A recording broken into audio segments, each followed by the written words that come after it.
Right. Rick, you said you had about a 2 hour delay? Oh, oh, that's my bad. Hold on, I muted you. Okay, can you hear me now? There you go. Yep, there you go. I don't know how to minimize, though. I don't know.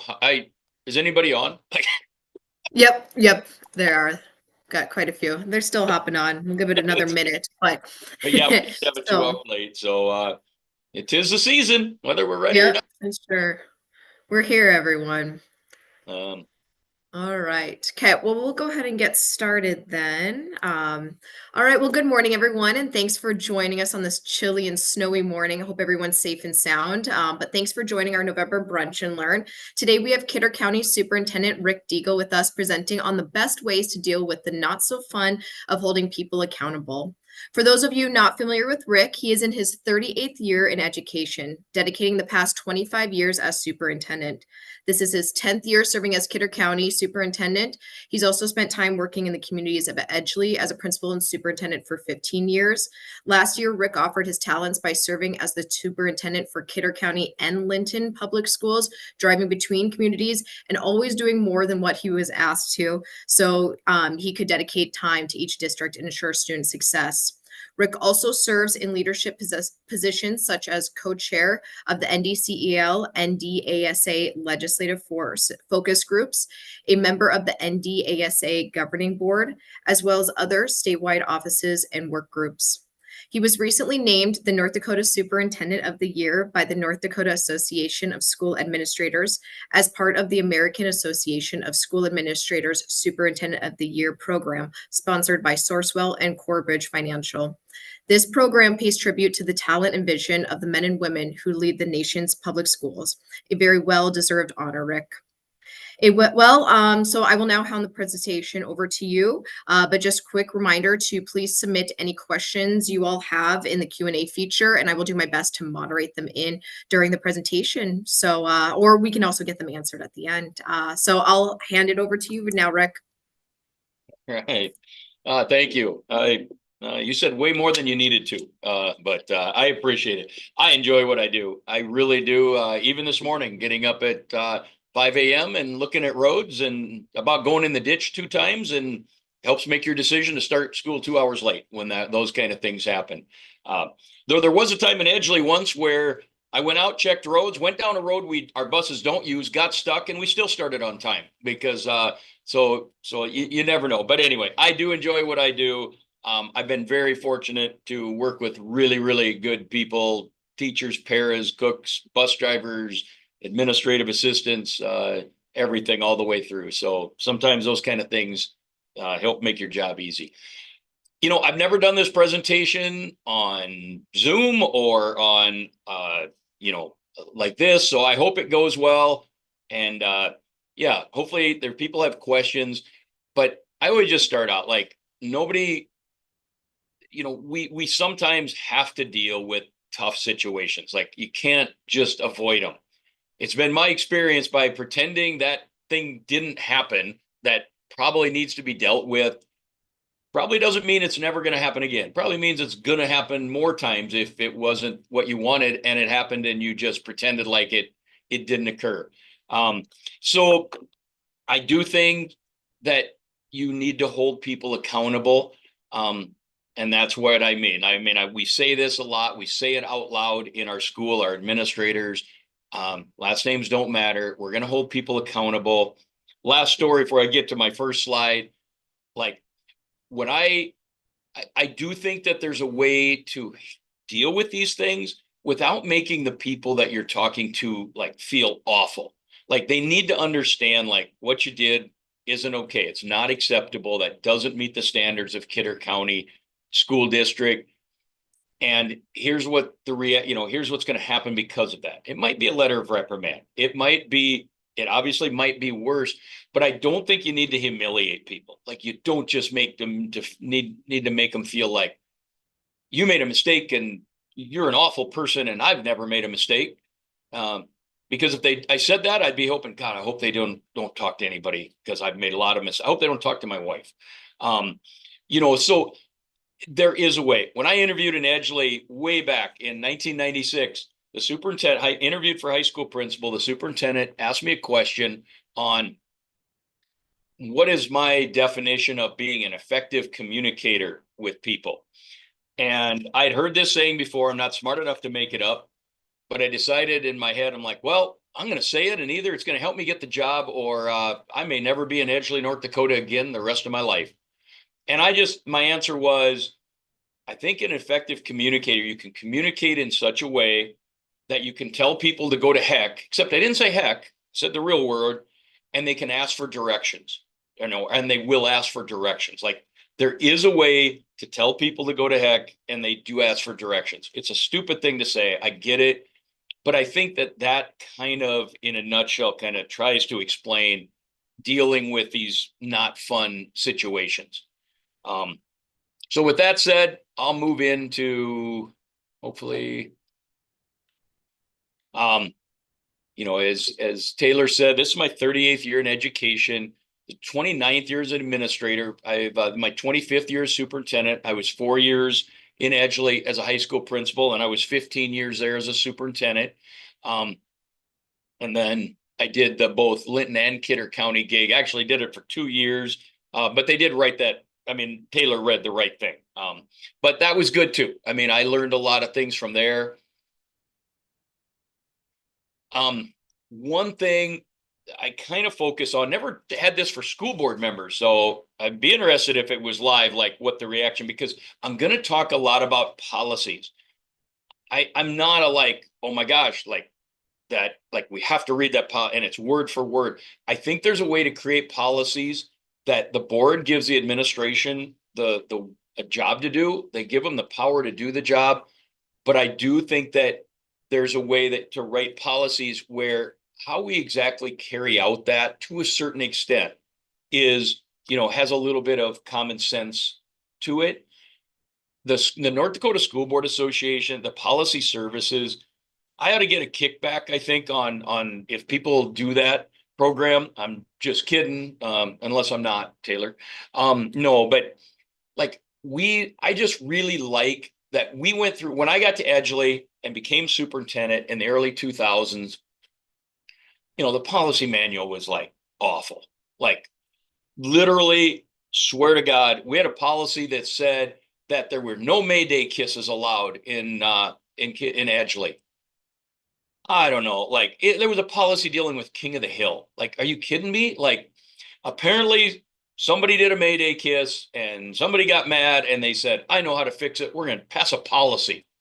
Well, that gets a little bit too far into the weeds. So we went through, it was with Barb Norby at the time. We went through and did all of our policies all over. And I think they were good. And then about 10 years later, maybe 7 years later, they came up with a new policy services. And I think we worked with Alyssa Martin at that time. And we did them all again. So I did them twice in Edgeley. And then when I got to Kidder County, I said, you know what? Guess what I think we should do? I think we should relook at all our policies. So we went through it and we did them all. And in my 2 short years in Linton, guess what? We redid all our policies. So I'm really comfortable with this program. I think that it puts things out there that it gives us some guidelines. The board passes policies, we enforce policies, but I think that working together, you can kind of come up with, like if somebody comes to the board meeting in December and says, I think we should have a policy on no Mayday kisses, they'd probably say, well, maybe we should backtrack on that thought a little bit. Like, let's talk about that. So we have our policies on our website, and I think that's really good. If you go to the Kidder County website, you're going to find Kidder County, and we've got we use Aptigee, ThrillShare. Whoop, crap. Oh, I guess it's all still the same. We just go through, the pictures rotate. There's our policies. You can click on them and there they are. Like, you can look up what to do. Like, if you want to know how we do our agendas, I don't know. I just looked at that one the other day. It's like AB something. But anyway, if you're wondering anything that we do, these are all of our A policies, which relate back to the school board. And if you've seen all of this, Personnel policies, we're going to talk about them. Like what happens if somebody wants to file a complaint about somebody doing something wrong, which they might have did. We got to figure that out. And that's why I do think policies help you get away from the name game of who it is or what they did or what it does. Like on the other side of it, as far as school board members, and I don't know who the most of the people are on here, like you also have to understand that we're going to carry this out, so I'll answer all questions. We'll tell you anything we can. But just be aware, like we aren't going to worry about whether they're a really good football player, a basketball player, or they're a board member's kid, or they're a superintendent's kid. My kid got to spend a day at home one day for he did something he shouldn't have done, or he said something he shouldn't have said. And that's a non-negotiable in our school. And if you say that word in our school, we know what's going to happen.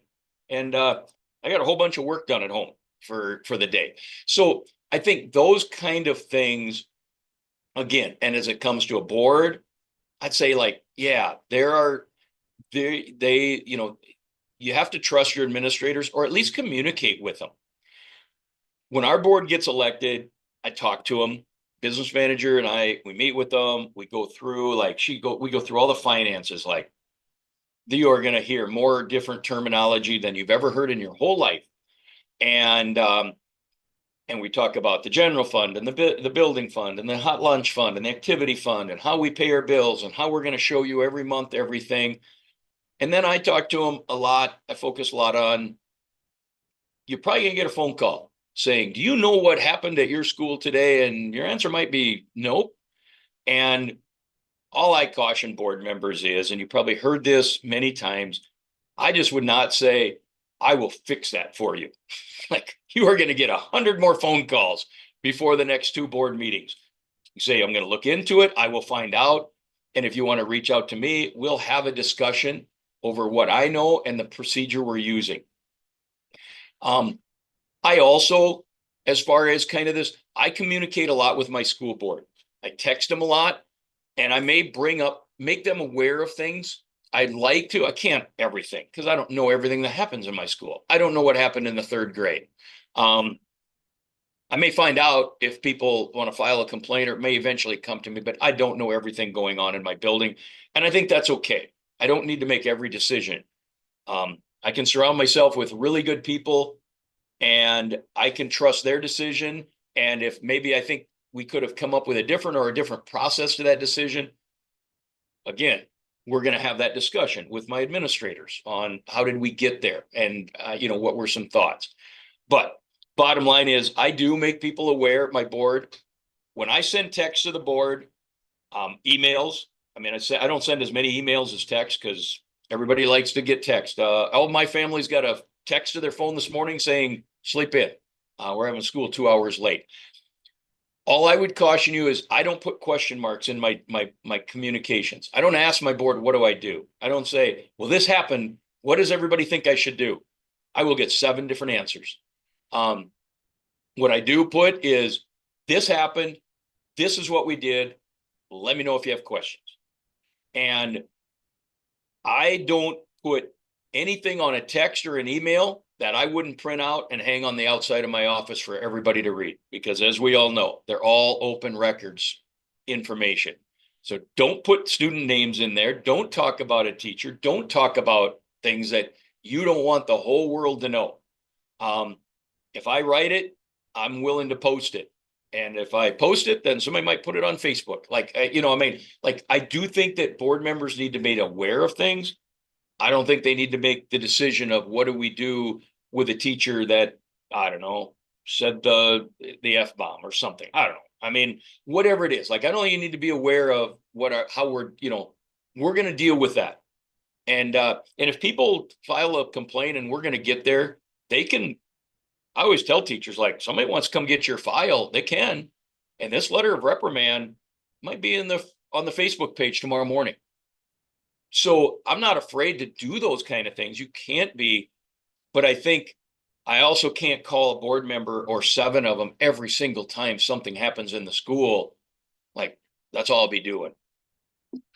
Policy KABC. So somebody does something that maybe somebody thinks they shouldn't have done. They call us, usually they call us, they tell us, and our administration, I put it through to them. Like if it's a high school or it's an elementary, like I say, they usually tell me the whole story first because most patrons don't know how it works. I'm going to go tell that superintendent. And most patrons are going to say, I know how to solve this. I'm going to tell a school board member. Well, both the board members and I hopefully have the same answer. Let me have you talk to the immediate supervisor of that person. Let me have you tell the principal. And I tell that patron, here's how it's going to work. You're going to tell the principal everything you told me. You're going to get an opportunity to file a complaint. Better to file it in writing so we have some information, because that writing thing will ask for things. If you say, I'm not doing it, that's fine. You don't have to. Excuse me. That direct supervisor is then going to do an investigation and tell them, go look at our policy. Like it's right there. Here's our complaint about personnel. And we passed this thing in May of 2019. And that's how we're going to deal with things. Most of you, a lot of you might have this. And I'll be honest, if you don't, you should. So we try to resolve them. But if you want to file it, it's going to be the direct supervisor will investigate it. They'll interview the employee. They'll interview anyone else that's relevant. And put it in your file. Like we're going to tell the employee, like, if this is true, it's going to go in your file. Not the end of the world, but it's going to be in there. We schedule a meeting with the employee, the complainant, and the supervisor if it's appropriate. Sometimes you might not want that teacher and that parent in the same room. Like maybe we're not all going to sit in the same room because, you have to decide. What I like is we are going to provide a response to that person within 60 days. And it's always usually before that. Like we're not going to make them sit around it because people just get, the longer you make them wait, and there has to be a certain time, the more that they think that they're sweeping it under the rug, or they think I'm going to forget about it, or there's a conspiracy. Upon conclusion of it, the complainant will be informed as to the outcome of what it was. If either party isn't satisfied, they can appeal that to the superintendent or appeal within 15 days of the response to the superintendent. And I'll be honest, those 3 words are the most important thing on there for final resolution. Like we never talk about a teacher at a board meeting, ever. That does not happen. Not in the schools that I've been in. We are not talking about them. Even the only way we're talking about them is if we're bringing them to the board for a discharge or something like that. Like we're going to put them on paid administrative leave pending the outcome of an investigation, because whatever happened was so severe they cannot be in our building. We don't want them around children. But if it's the normal everyday complaint, it's not going to the board. It's going to end with me. And that's happened before many times. And I will write them a letter. When I review it, I go to the principals and they know this is going to happen. And I say, turn over all your notes. I want to see everything. I want to see what kind of an investigation did you conduct? And now, if he didn't do one or she didn't do one, then that's for me to deal with them. But I want to make sure that you talk to people, that you interviewed people, all of that I got to see. And then I will give a final resolution and then we're done. I like to think that our teachers are okay with what we're doing. We tell our teachers this is not a secret in our school district. Our teachers, I guess the trade-off is I might get in trouble, but they're not going to be talking about me on the second Wednesday at 7:00, and I'm not there to defend myself. That's not how we do things. So it's kind of a trade-off. And I think later on I might have like the policy and if you don't have, there's an exhibit that goes with KABC, and that has what happened, where did it happen, what time did it happen, who else saw it. It just gives us some background to do the job. Policy BGA, it's another policy that School Board Association says you have. Another one that I show board members when they come in. we have a policy that literally says that individual board members might be contacted, and you're going to follow the following. Tell them, I'm just a board member. I don't have any authority to act on the whole board. Because I'm a board member, I'm going to be a jury if this thing comes before me. When when when teachers, it's not as uncommon as you think that, yeah, when you get a phone call about a teacher, like if you get the same phone, like, yeah, we probably know that something's going on and they may be on an improvement plan. We're dealing with it. And there are unions and there are laws, and we know that we have to follow the law unless it rises to a discharge. Um, I've went through performance non-renewals. I would venture to say that, and we've done them. The board has, we've done them. The schools have to be one of the few places that you fire somebody in April and then you let them teach for another 6 weeks, which seems weird, but that's exactly how it's going to be, unless they do something so egregious that it's going to be a discharge. If they're just a bad teacher, yeah, we're going to fire them in, I don't know the dates. Taylor has it. It's in all that. You're going to fire them in about April, and then you're going to say, and finish out the year with us. So we know, let us do our job. But that board, you need to sit as a jury. And if you sit there and listen to some parent crab about some teacher, even if everything they say is true, the law, the courts are going to say you're biased. Like, you heard all of the information, that the allegations, and that teacher didn't get an opportunity to defend themselves. So I've told board members, you want to keep that teacher here forever, talk about them at a board meeting, because then we do not have the ability. If you want that teacher gone, or these parents, let us do our job. And then explain the board, so we developed that in 2018. Like, they're good for everybody to see. They're on our website if you go there and look at BGA. And Taylor, I'm like just talking constantly. So if you want to interrupt me, feel free. It happens all the time. Or we can wait till the end, whatever works out for you. No, you're doing fantastic. CBAA. So how we deal with day-to-day procedures in our school, we have administrative regulations. So that's how we deal with Mayday kisses and playground rules and whatever it might be. There are things that we deal with on a day-to-day basis that we do write down so that we have them available for us to read, so that we treat, everybody the same every time. We haven't, usually a lot of times we have some things in mind. We know some things are going to come up, other things we don't. And after we deal with it and we come up with how we dealt with it, we're going to write it down and we're going to make it an administrative regulation. So, and the board, we don't approve them, but you can tell us we don't like it. Like, they have the right to review and say, that's not how we want to deal with Mayday kisses in our school. Whatever it might be. So the board still has the authority, but we have the authority to make it. The board can say, we don't want it. For example, what's the hot item topic? Cell phones. I don't know about any of you schools, but we have kids with cell phones in our school. And how are we going to deal with that? We deal with it through administrative regulations. However, we also know that this is a hot button topic, and we tell our board, here's our administrative regulation. This is what we're going to do. In our school, every school has a right to decide however they want. In ours, we're trying to teach kids how to use phones properly and understand that when you move out of here and you go get a job, how is it going to be used in that job?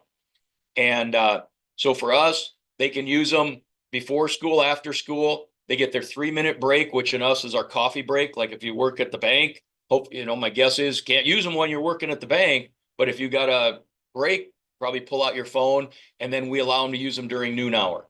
If we see them even in their pocket, anywhere on them, then they get confiscated. So they can, if dad wants to text and say, stop it, farmers and merchants and pick up some parts, text them, they'll see it in their 3 minutes. Or if dad or mom say, call me, they can call on their phone. They have to come to the central office to call. They can't stand out in the hallway and call. And we do have a private place if they need to do that. But that's just an example of that's one of our administrative regulations. Another one, we know we're going to deal with diplomas and graduation requirements.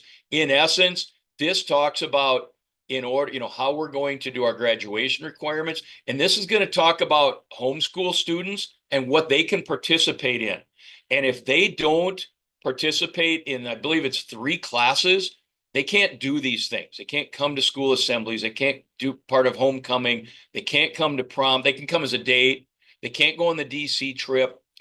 They can't do whiz kids. We just know, like, we don't hate homeschool kids, but we know that they have, in order to do these kind of things, they have to be in 3 classes. And if they're not in homes, then they can't do these kind of things. And this is how we're going to deal with homeschool students that decide, if they say, hey, my senior year, I want to graduate from Kidder County, and I might be the valedictorian.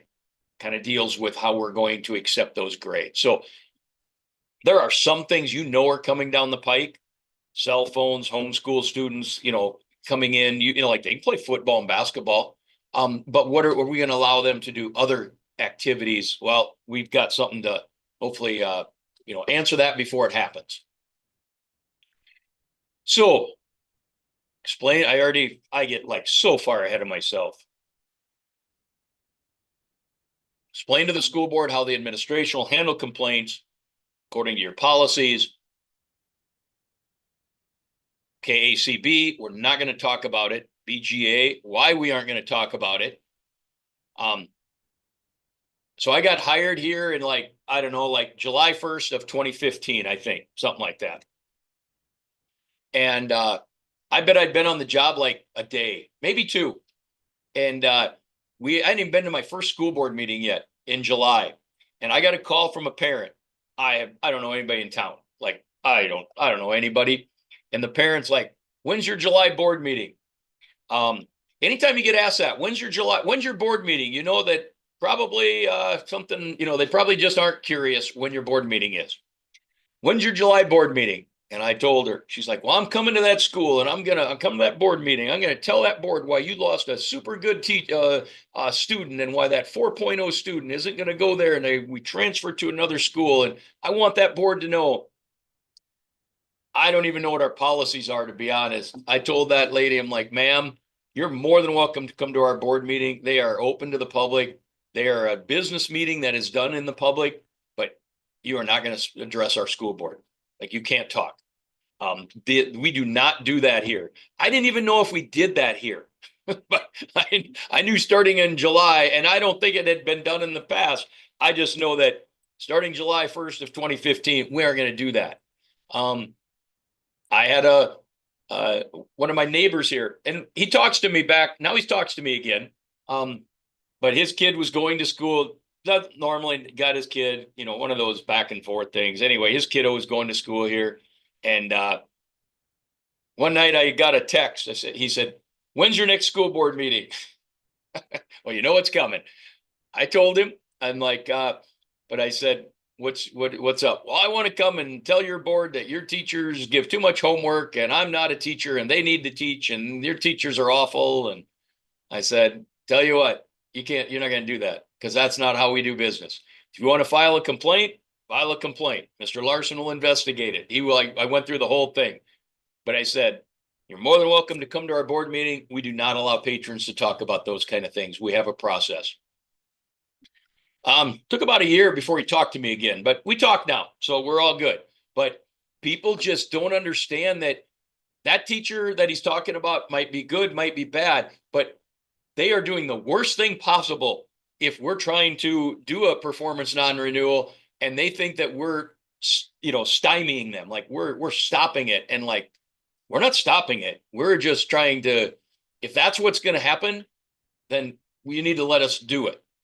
And then we tell our teachers, like, our teachers trust us. They really do. Like, as far as like, we're not going to talk about you. And not saying you're never going to get in trouble, but saying we're not going to talk about you. And there we go, KACB. And we show the teachers that, like, here it is. So, that's not going to happen, because I taught in South Dakota for 9 years. And I've been in Prescott, South Dakota, Edgeley, and Kidder County, with a couple of years in there of Kidder County and Linton. So 3 schools, 38 years. And in South Dakota, those school boards go to executive session like every month. And I don't know if it's changed. It's been a long time, but I don't think it has. Like, every month, there's a motion to go to executive session when I was there. Well, guess what? Every teacher thinks they're talking about, and every coach talking about me. And that's not a good feeling. Is you don't know, especially if you're a coach and, I don't know, something happened, like, or a coach, like, I don't know. There are days that I don't like our open meeting laws, and I don't like everything we follow, but I will say that overall, it's good. Like, it's a good thing. You get a complaint, stay calm, like, just take a breath. Regardless, like, it might all be true. It might all be not true. Don't jump to conclusions. Just try to, this is what I usually give this to, like, administrators, like, so that's kind of why, not telling board members, like, if you get a complaint, I kind of talked about what you should do. This is usually done to administrators. Don't jump to conclusions. I think sometimes in our world, and maybe in all world, like, you just assume that it happened, or it might not. You assume it didn't happen. And we all know what happens when you assume, and you shouldn't do that. So just, yeah, okay, let us do our job now. I tell people, don't make promises you can't keep. Like, don't tell a parent, hey, if that's true, they will be fired by Monday. Probably aren't going to be fired by Monday. I don't know what's going to happen. Like I said, if they, like, punched a kid, they might be put on paid administrative leave, and that might lead to an a more in-depth investigation, and that might lead to dismissal immediately. But I don't know. Like, I don't know what's going to happen. So don't make promises you can't keep. And then there it is. We'd like them to fill this out. It's not, this is part of School Board Association. Not rocket science. Like, just what happened? When did it happen? Where did it happen? What happened? Who else is there? What are you looking for? And I like this part. Like, I certify the statements made in this complaint are true and accurate, and I've read and understand the statements made in the acknowledgement section of the complaint.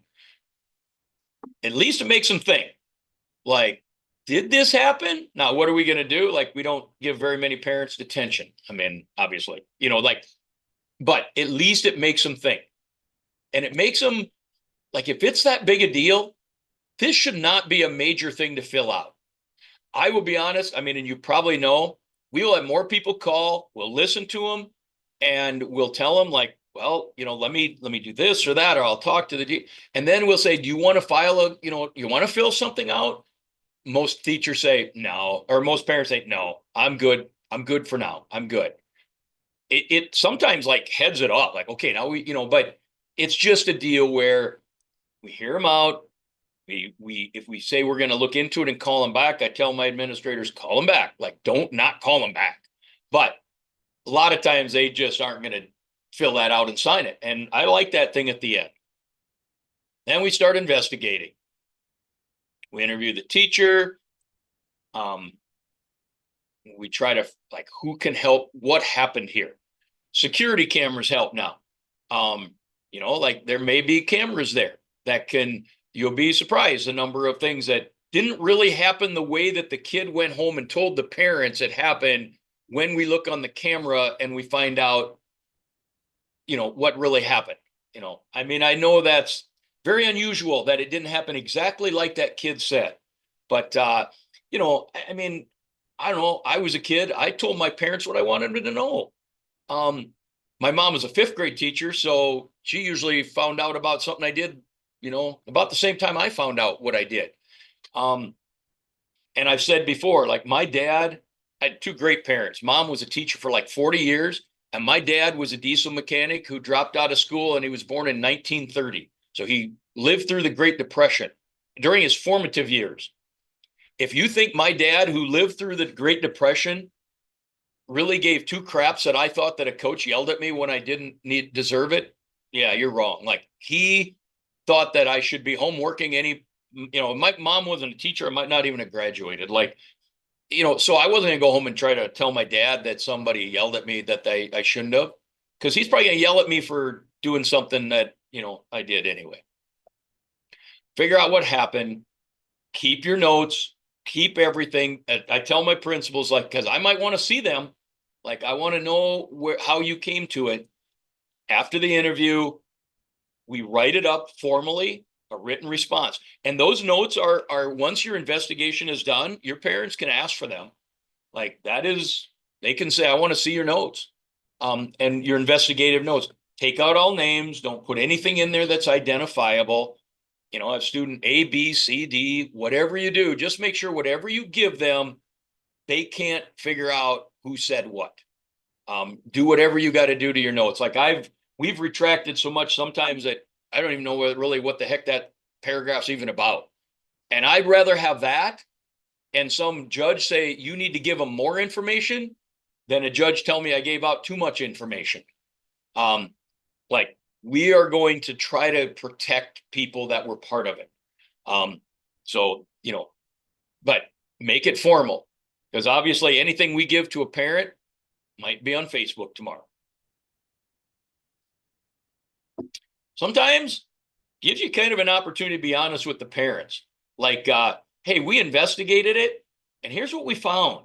And sometimes like, this is what I think your kid is not very honest with you. Like, like your kid said that this teacher did this.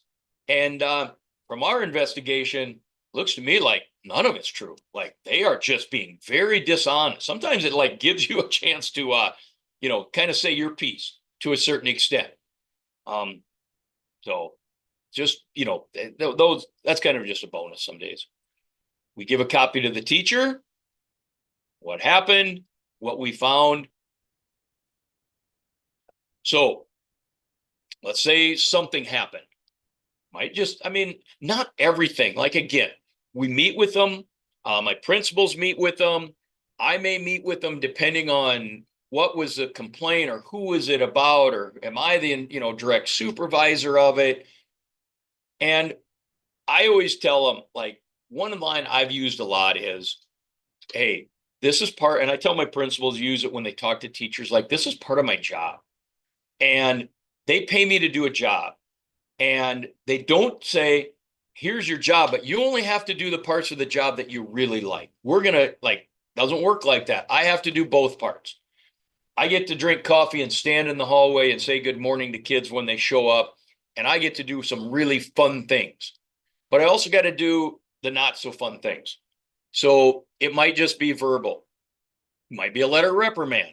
What does that mean? Well, it means you did something wrong. And and we're putting it in writing that you better not do that again. Here's one. They're not rocket science. Some teacher did something that we didn't want him to do. We gave him a letter of reprimand. What I would say, I've given this part out a lot down at the bottom. My principals and we do this. We put this paragraph in every single letter of reprimand we write. If an incident such as this occurs again, it will constitute insubordination and may, not making any promises I can't keep. It may result in recommendation to the school board to contemplate, easy for you to say, for immediate discharge pursuant to their century code. Like, just tell them, like, what happened, happened. But if this same thing keeps happening, we might ask for discharge. Discharge are done tomorrow. Letter of reprimand, improvement plans, those are going to take time, but we put that on there. Might involve an improvement plan. Not the first time. It's issues. Here's one where grades weren't being put into a grade book. So all of a sudden, a student would go from an A to an F because there was 8 grades that hadn't been put in. And the teacher finally got around to putting them in, and they went from an A to an F. And, and that shouldn't happen. So there you go. So basically, it just talks about deficiency 1, deficiency 2, deficiency 3. Part of this is we met. I don't have the actual one, but we will meet weekly till April 14th, in which we're going to determine whether or not, um, whether or not we're going to move farther. And there's that paragraph. If they fail to show substantial improvement in each area, well, this is just a little different recommendation, will be made. So if they don't show, again, one of those words, substantial improvement. What is substantial improvement? Well, pretty much up to the administration and then the school board if it goes in front of you for performance non-renewal. I don't know if the board's going to approve my performance non-renewal, our recommendation. They shouldn't approve it just because I tell them to.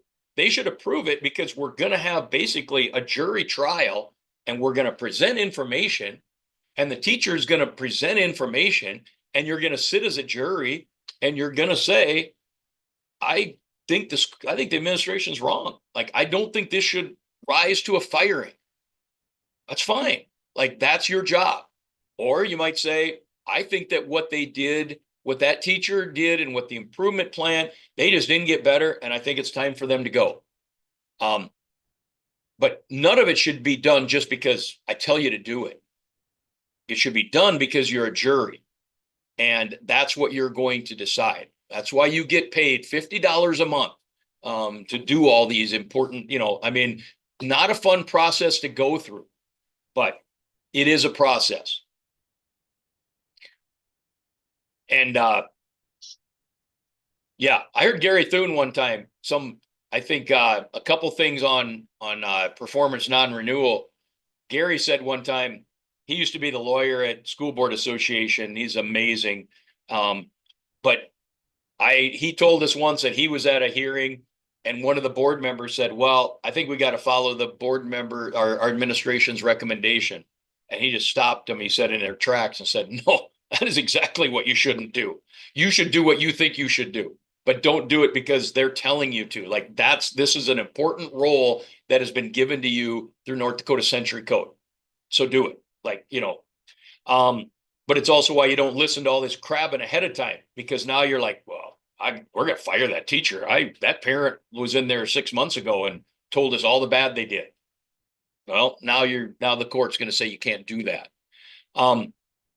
Administrative leave, if you feel like there's a reason, this is just one where dealt with some financial stuff and they were placed on paid administrative leave pending the outcome of their investigation. During the leave, I gave them different things that they're not allowed to do. They couldn't come on to this was in the summer. They couldn't enter the school. They couldn't contact current or former students. They couldn't represent the school, and they couldn't put on social media what they, regarding it. And if it is, then it's insubordination because I'm telling you not to do it. So they're not rocket science. It's just like, because of this, we just need a little bit of time. And we need you not to be here while we're figuring it out. Does it mean that they're not going to teach for you again? Absolutely not. I mean, that's not a true statement. I've put people on administrative leave and they're back teaching because we got the investigation done and we came up with what we did, led to letters of reprimand, but nothing that we felt like would rise to the level of discharge. Discharge or performance non-renewal. They just really messed up. And we told them they really messed up. And so if you ask my wife, there's probably times that, I didn't clean up the kitchen as good as I should have. If you're going to do a non-renewal, teacher non-renewal and discharge, my advice, instead of listening to me talk about stuff for another 2 hours and go through, like, the biggest thing I would say is, if usually Gary Thune, once again, he said one time that the biggest thing is hit the timelines. If you don't hit the timelines, then a judge is going to say, well, you were a day late getting them that. Like there are specific timelines for following all of these different things, whether it's evaluations, whether we get to the point of, resignate, it just goes on and on. But bottom line is get the timelines, get your evaluations done. Make sure and like if you're going to if you're considering performance non-renewal, you got to get them a letter at a certain time telling them that. That's what's going to stop you from doing it. Gary one time said, as close as he ever had of a judge overturning a school board's decision was one time a judge said, after looking at all the evidence, I don't know if I was sitting on that school board, I don't know that I would voted to non-renewal. However, I wasn't sitting on that school board. That is a local school board decision, so the decision stands. So I mean, we're keep it local. We're very much in North Dakota of local control, and I think that's all good. I think judges in places they're very hesitant to overturn decisions that Century Code has said are local school board decisions. But you better get your timeline right. Like don't say, yeah, we were 4 days late in doing that contemplated non-renewal motion at the school board meeting. That's probably that's not local control anymore. That's you didn't read a calendar very well. Last thing, and then I'll try to get wrapped up. I don't know about anybody out there, but once in a while we get a call about a coach. Somebody not liking a coach or things like that. Guess what? We have a policy that deals with that.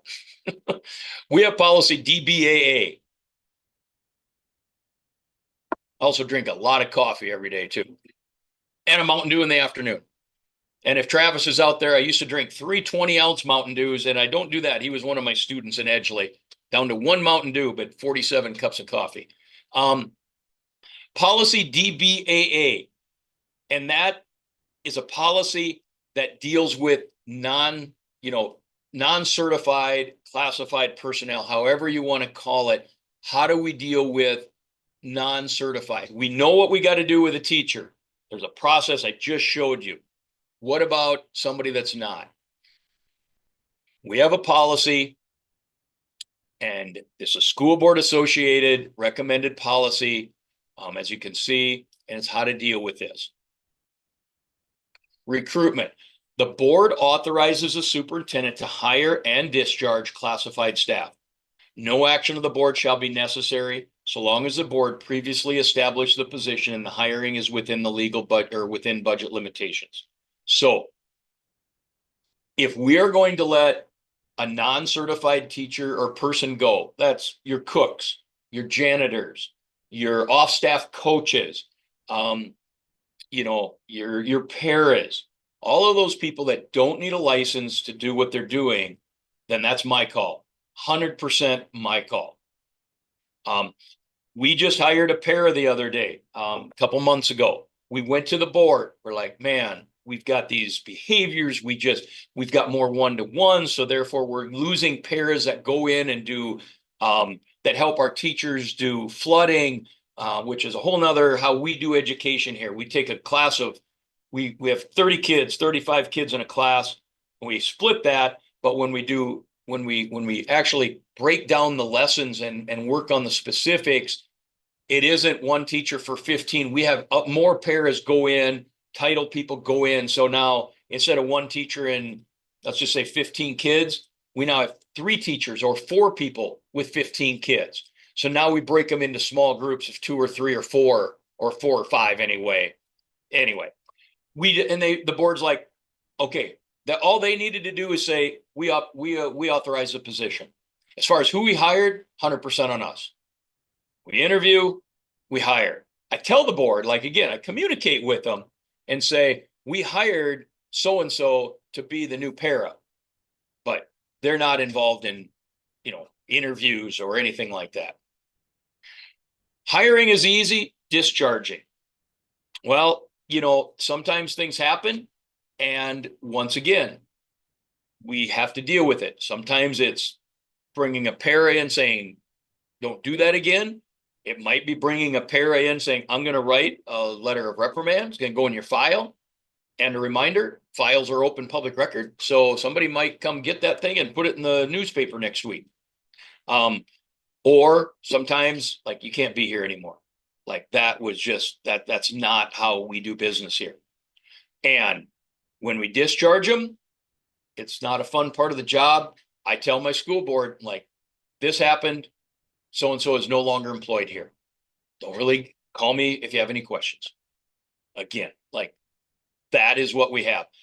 A few years ago, a lot of years ago now, at a previous school, we let go, and the thing is, the people that, our people that are paras and cooks and janitors and, the non-certified, they do an amazing job. But to be honest, they're probably born and raised here.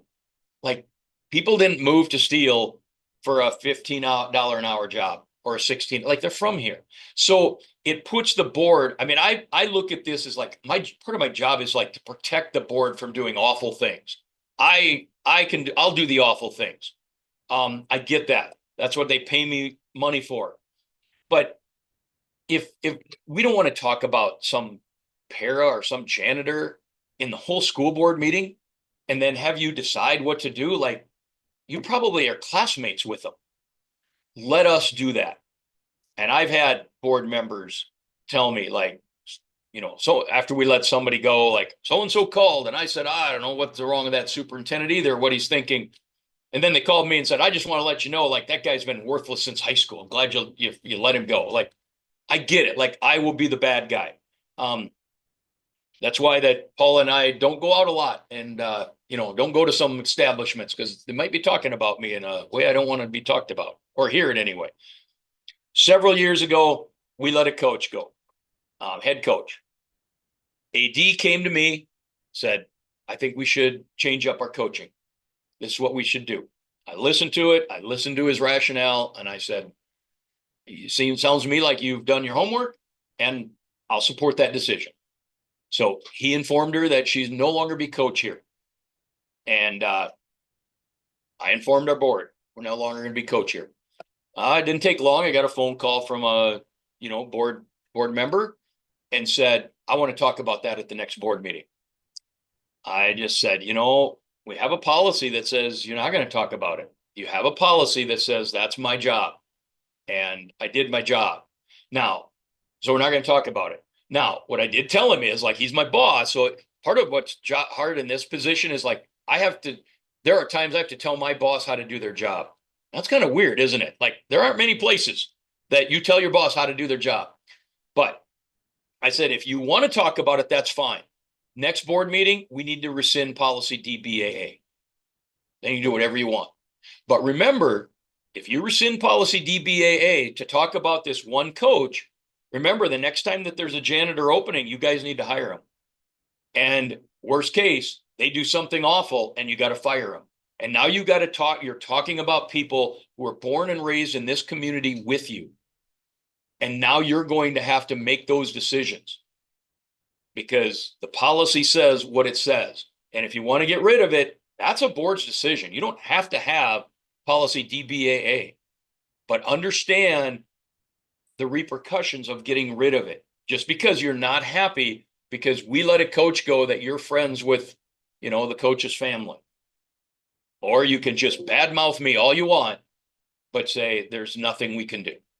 And at the end, we had a good conversation. He's like, well, I'm not very dang happy with that decision, but let's just move on. That's good. So obviously they can, these kind of things can get very emotional. And I try to, the best I can, try to keep emotions out. So I guess I'm done. 5 minutes early. I've never completed anything 5 minutes early when I'm talking. Last thing, then Taylor can jump back in.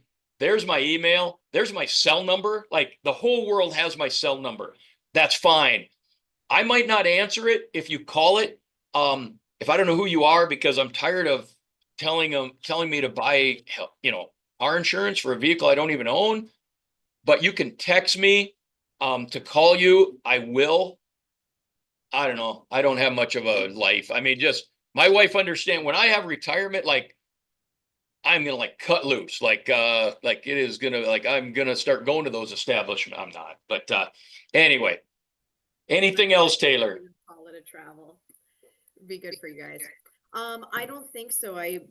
Last week we were talking about it, and I think, you get to this time of year where this is a very timely presentation and a good reminder for everyone in a district just to kind of keep these things in mind and especially to remember your policies and enact them. So thank you, Rick. Does anyone have any questions? Put them in the Q&A. No, okay. Well, if you do, we have Rick's information here. We'll also attach it to our information online with all of the materials.